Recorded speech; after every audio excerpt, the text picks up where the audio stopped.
Hubo una época en la que la sociedad tenía muy arraigado el estigma de que el jugar videojuegos era algo para niños, y a lo mucho adolescentes, tal vez por esto es que los primeros juegos con violencia extrema fueron tan criticados y polémicos en la industria.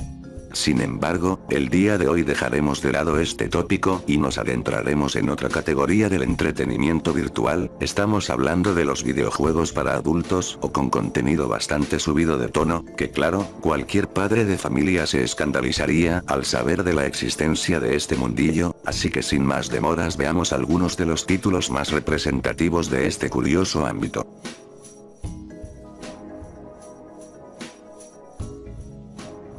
Nuestro recorrido por el extraño mundo de los videojuegos para adultos empieza con el título, Soft Porn Adventure, desarrollado por el programador Charles Benton. Esta aventura virtual se considera oficialmente como el primer videojuego erótico de la historia.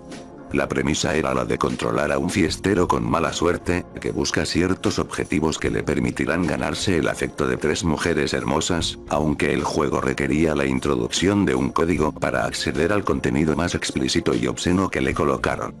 Curiosamente, el creador de este juego únicamente lo programó solo como método de aprendizaje, sin intención de promocionarlo comercialmente. Sin embargo, unos amigos lo convencieron de publicarlo al mercado, contando con imágenes promocionales que mostraban mujeres desnudas, lo que le ayudó a recibir una gran publicidad tanto negativa como positiva, vendiendo poco más de 50.000 copias. Así fue la historia de cómo el erotismo llegó al mundo de los videojuegos.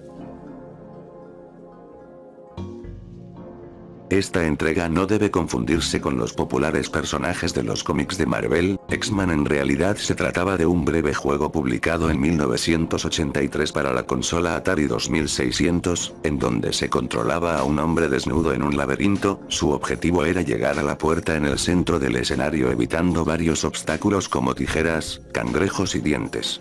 Al superar todo el desafío, el jugador accede a una fase extra, que simula un acto explícito con una mujer desnuda como recompensa.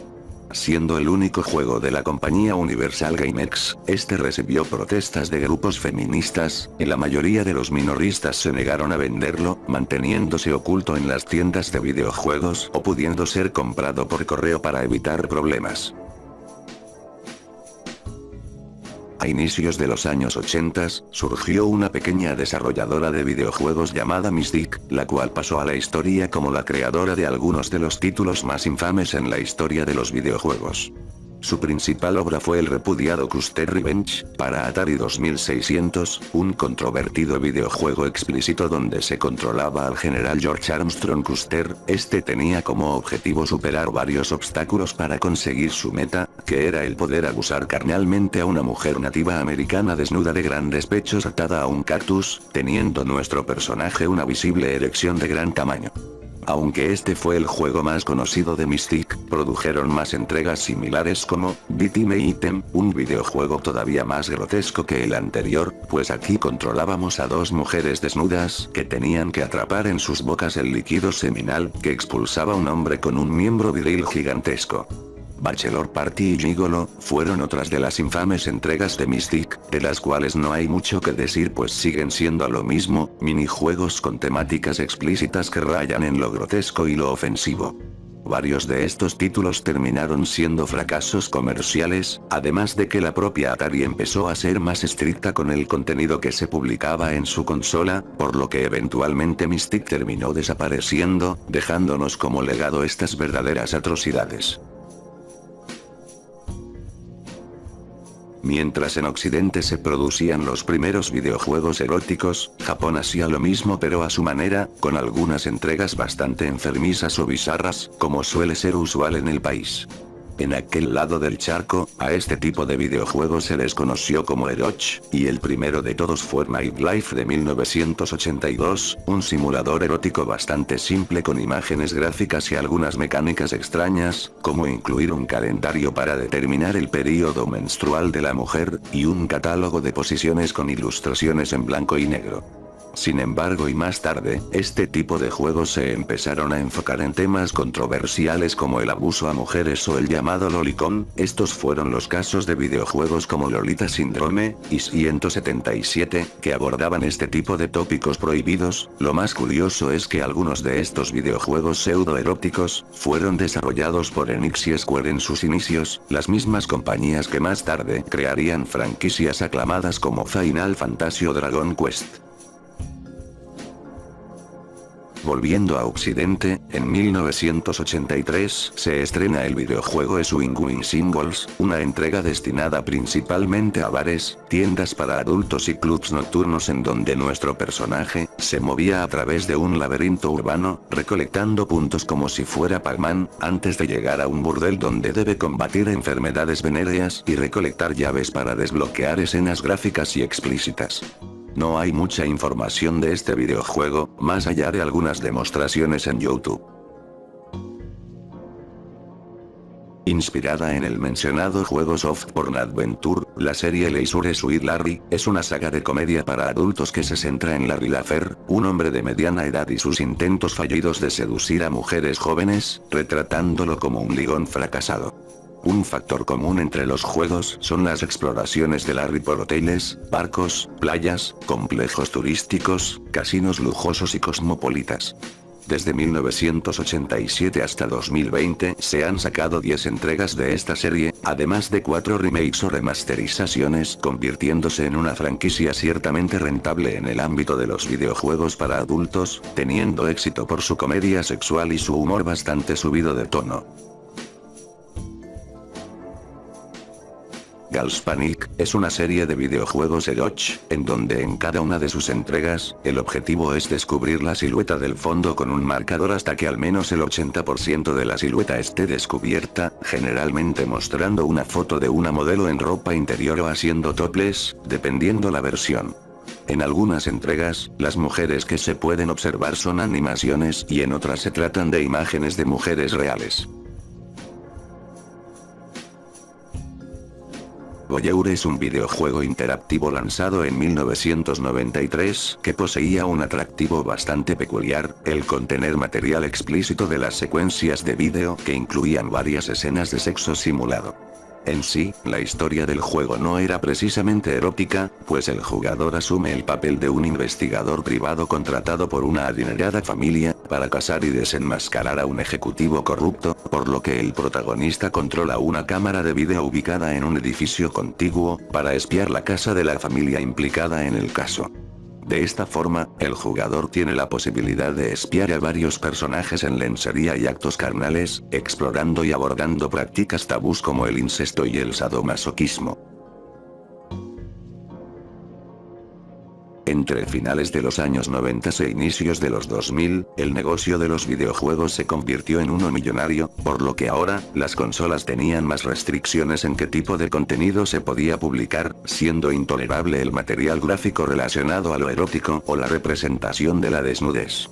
No sería hasta mediados de los años 2000, que los desarrolladores empezarían de nuevo a experimentar con videojuegos subidos de tono, como el caso de BMX Triple X, una entrega que aunque enfocada en el ciclismo como deporte, tenía un atractivo particular en el humor sexual y subido de tono, permitiendo al jugador crear personajes femeninos que estaban completamente en topless.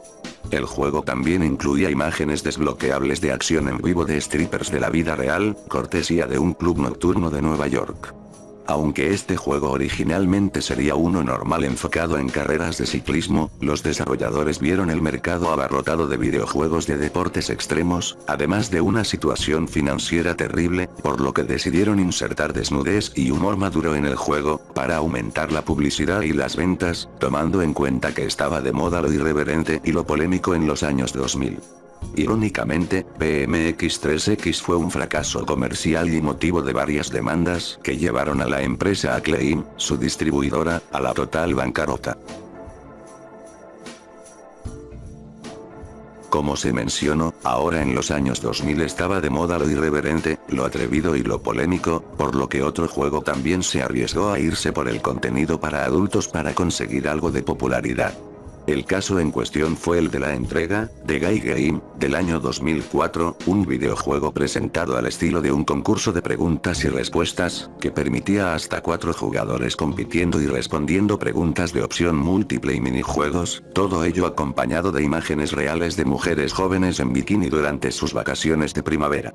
A su vez, también había un medidor que eliminaba progresivamente la censura de las imágenes de mujeres, mostrando eventualmente sus pechos. De nuevo y como el caso anterior, The Guy Game fue un fracaso comercial y recibió críticas mayormente negativas, no obstante, lo que terminó de sepultar al juego fue una fuerte controversia, pues una participante, filmada mostrando sus senos, demandó al desarrollador y a los editores por violación de la privacidad y angustia emocional, revelando que era menor de edad al momento de la filmación.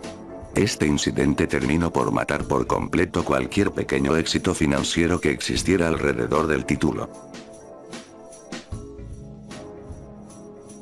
Este caso no es un videojuego como tal, sino un infame mod para el reconocido GTA San Andreas, el llamado Hot Coffee, que consistía en una cita del jugador con alguna de las novias disponibles en el juego, invitando al protagonista a entrar a su casa supuestamente para tomar café, pues lo que en realidad pasaba era un minijuego de una relación carnal bastante grotesca y tosca, de calidad muy deficiente.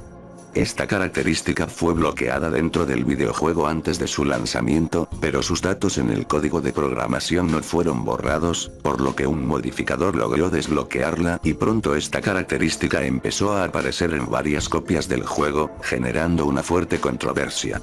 El Hot Coffee fue denunciado principalmente por abogados antivideojuegos, creyendo que esto venía en la entrega original, por lo que el juego se reeditó como solo para adultos, algo que afectaría a las ventas, siendo Rockstar, la casa desarrolladora, forzada para quitar permanentemente esta característica.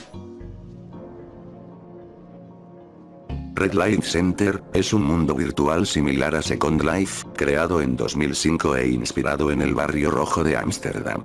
Esta comunidad en línea ofrece a sus usuarios clubs nocturnos, hoteles, bares, cines y tiendas virtuales, además de contar con una moneda digital. Sin embargo, lo más extraño de este mundo es que uno de sus objetivos es que los usuarios o jugadores puedan entablar sexo virtual entre ellos, satisfaciendo diversas fantasías populares y mostrando animaciones detalladas y relacionadas alrededor de los actos carnales. No hay más que decir, Red Light Center es sin dudas uno de los mundos virtuales más particulares y bizarros que existen. En esta nueva fiebre por los videojuegos para adultos, la famosa compañía del conejito no se quedaría atrás y licenciarían un videojuego basado en su negocio.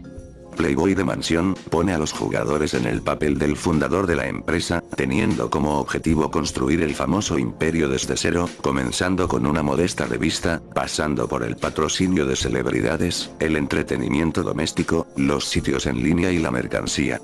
Además de esto, también se pueden entablar relaciones con las modelos que aparecen en el juego, ya sean casuales o románticas, así como experimentar las infames fiestas en la mansión. Aunque existen escenas donde hay actos de relaciones, cuando los personajes se quitan la ropa sus partes se difuminan, dejando todo a la imaginación. Realmente no sabía si abordar este videojuego debido a su infamia, por lo que lo he dejado para el final. Rappelai se trata de otro juego infame proveniente de ni más ni menos que Japón, lanzado en 2006 y causando controversia por su enfermiza temática, donde nuestro personaje acecha y abusa a una madre y sus 2 hijas. Este juego pertenece a la categoría Eroge, anteriormente mencionada, y se ha convertido en una de las entregas más censuradas y baneadas del internet, ganándose incluso su prohibición en varios países. A pesar de que este título ha sido bastante mencionado en varios vídeos y listas sobre videojuegos controversiales, actualmente es bastante complicado descargarlo o siquiera encontrar una demostración de su contenido, ya que hasta la propia compañía que lo creó, decidió mejor desligarse de su repugnante obra para evitar problemas. En la actualidad, los videojuegos para adultos se han proliferado principalmente en el ámbito independiente, pues Internet ha permitido a los juegos para adultos recibir mayor disponibilidad y reconocimiento, incluyendo juegos de aficionados. Los llamados mods, los parches y las versiones piratas de juegos famosos, también han sido esenciales para añadir contenido para adultos en los videojuegos, eludiendo a los editores principales y sus políticas. Por otro lado, plataformas como Steam, ya suelen permitir videojuegos con este tipo de contenido explícito, por lo que la censura ya tampoco parece ser principal problema para que aparezcan este tipo de entregas. Para finalizar solo queda preguntar a la audiencia, ¿qué opinan de que existan este tipo de juegos? ¿Creen que sea algo totalmente innecesario o que de cierta forma deban coexistir dentro de la industria? Me despido y leo sus opiniones en los comentarios.